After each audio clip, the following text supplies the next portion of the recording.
नमस्कार दोस्तों, स्वागत है आप सभी का हमारे YouTube चैनल कंपटीशन एक्सप्रेस के पर। यहाँ हम शशि शरण सर द्वारा लिखित NCERT 360 डिग्री बुक को कवर करेंगे। तो आज हम इस वीडियो में हिस्ट्री में क्लास 6 के चैप्टर 3 को कवर करेंगे। तो देखते हैं क्वेश्चन नंबर 1 है, निम्नलिखित में से सही कथन का चयन करें।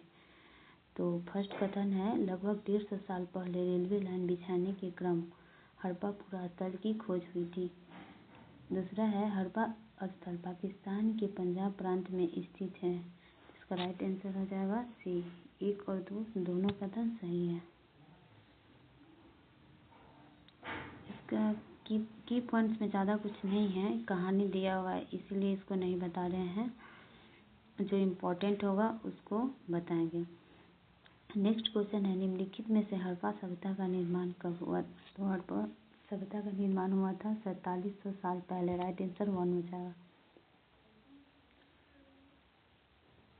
तीसरा नंबर क्वेश्चन है, निम्नलिखित में से हड़प्पा सभ्यता की नगरों की विशेषता क्या सही नहीं है? यानी कि जो हड़प्पा सभ्यता की नगरों की विशेषता है उसमें कौन सा सही नहीं है, गलत को बताना है। तो इसमें इस सभ्यता के कई नगर पश्चिमी भाग और पूर्वी भागों में बटी हुई है, तो ये सही है। इस सभ्यता में ऊंचाई वाले भाग को नगर दुर्ग तथा निचले वाले भाग को निचले नगर कहा गया है, ये भी सही है। सी में है, इस सभ्यता में इमारतों को बनाने में कच्ची ईंटों का प्रयोग किया जाता था, जो क्या है, गलत है। यानी कि इस सभ्यता में जो इमारत बनती थी उसमें पक्के ईंटों का प्रयोग किया जाता था, इसलिए इसका राइट आंसर सी हो जाएगा। नेक्स्ट क्वेश्चन है 4 नंबर, निम्नलिखित में से किस स्थल से एक विशाल स्नानागार का साक्ष्य मिला है? तो मोहनजोदड़ो से। इसका बी आंसर होगा। नेक्स्ट क्वेश्चन है 5 नंबर, निम्नलिखित में से किस स्थल से अग्निकुंड का साक्ष्य मिला है? तो अग्निकुंड का साक्ष्य नलोथर और कालीबंगा दोनों से मिला है, इसलिए इसका राइट आंसर है डी। ए और बी दोनों। नेक्स्ट क्वेश्चन है 6 नंबर दिया है, निम्नलिखित को मिलान करें। निम्नलिखित को मिलान करने में हो जाएगा हड़प्पा से क्या मिला है? तो हड़प्पा से मिला है R37। तो R37 है जो कालीबंगन में जो कब्र था उसकी पहचान के लिए ये सिंबल को वहाँ पे लिखा गया था।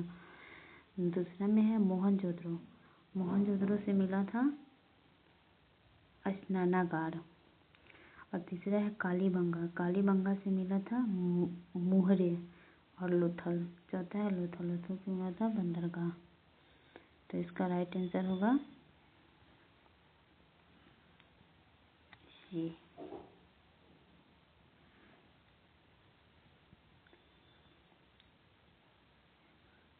नेक्स्ट क्वेश्चन है 7 नंबर, निम्नलिखित में से सही कथन का चयन करें।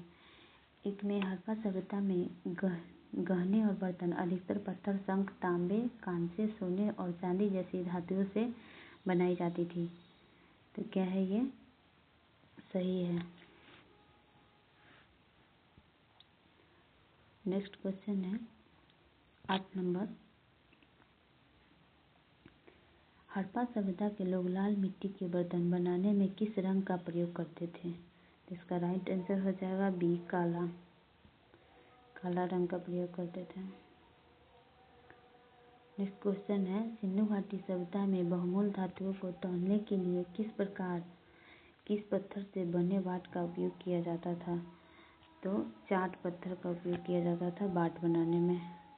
और आगे आप लोग ये देख सकते हैं, ये वही बाट है।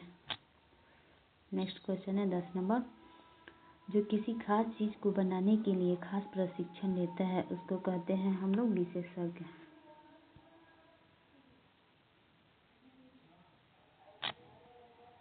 नेक्स्ट क्वेश्चन 11 नंबर है, निम्नलिखित कथनों पर विचार करें और नीचे दिया इनमें से कौन सा कथन असत्य यानी गलत कथन को चूज करना है। तो कथन 1 है, हमारा पत्थर और शंख प्राकृतिक रूप में पाए जाते हैं लेकिन फ्यांस को कृत्रिम रूप में तैयार किया जाता है।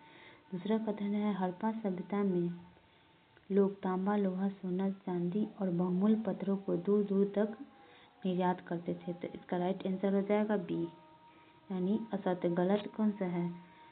B number.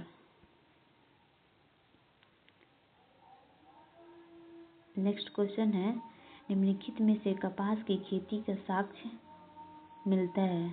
कपास की खेती का साक्ष्य कहाँ से मिला है? तो मेहरगढ़ से मिला हुआ है। राइट आंसर ए है। 13 नंबर क्वेश्चन है, हड़प्पा के लोग तांबे का आयात करते थे। तो राजस्थान से करते थे।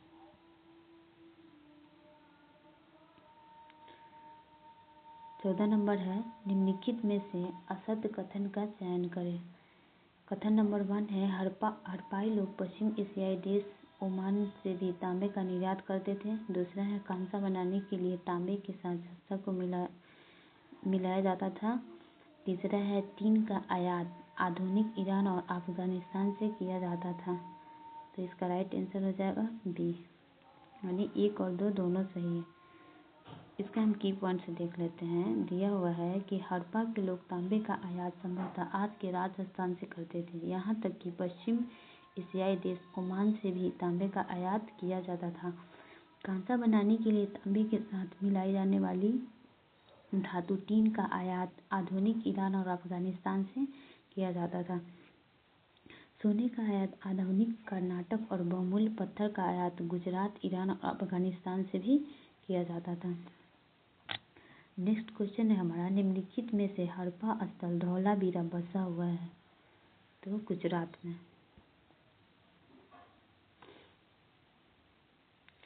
16 नंबर क्वेश्चन है, निम्नलिखित में से सही कथन का चयन करें, यानी कि सही को बताना है। हड़प्पा स्थल धौलावीरा गुजरात के कक्ष में बसा हुआ था। तो क्या है? ये सही है। दूसरा है, धौलावीरा नगर 3 भागों में बांटा गया था। तो ये भी सही है कि धौलावीरा जो नगर था वो 3 भागों में बटा हुआ था। तीसरा में है, धौलावीरा नगर साबरमती नदी के किनारे बसा हुआ है। ये क्या है? गलत है। तो इसका राइट आंसर हो जाएगा ये। जो धौलावीरा नगर है वो साबरमती नदी के तट पे नहीं बसा हुआ है। वो कहाँ है? तो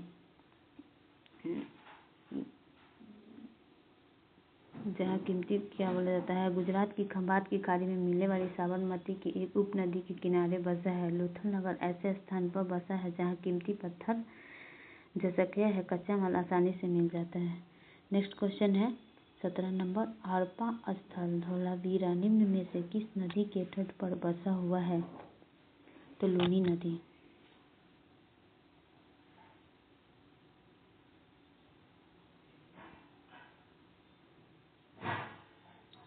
18 नंबर क्वेश्चन है, निम्नलिखित में से हड़प्पा सभ्यता का अंत कैसे हुआ? तो हड़प्पा सभ्यता का अंत कैसे हुआ? जंगलों का विनाश हो गया, ये हो सकता है। शासकों का नियंत्रण, ये भी हो सकता है। कुछ इलाकों में बाढ़ आ गई। तो क्या है? कुछ इलाकों में बाढ़ आने से किसी सभ्यता का अंत नहीं हो सकता है। तो ये गलत है। और चौथा नंबर है, भूतापीय परिवर्तन, ये भी हो सकता है। तो इनमें से क्या पूछ रहा है कि किस तरह से अंत हुआ? तो इसका राइट आंसर सी हो जाएगा, यानी कि 1, 2 और 4 सही है। हमारा क्वेश्चन यहीं तक था। अगर आप लोग को ये वीडियो अच्छा लगा हो, लाइक शेयर सब्सक्राइब जरूर कीजिएगा। Thank you.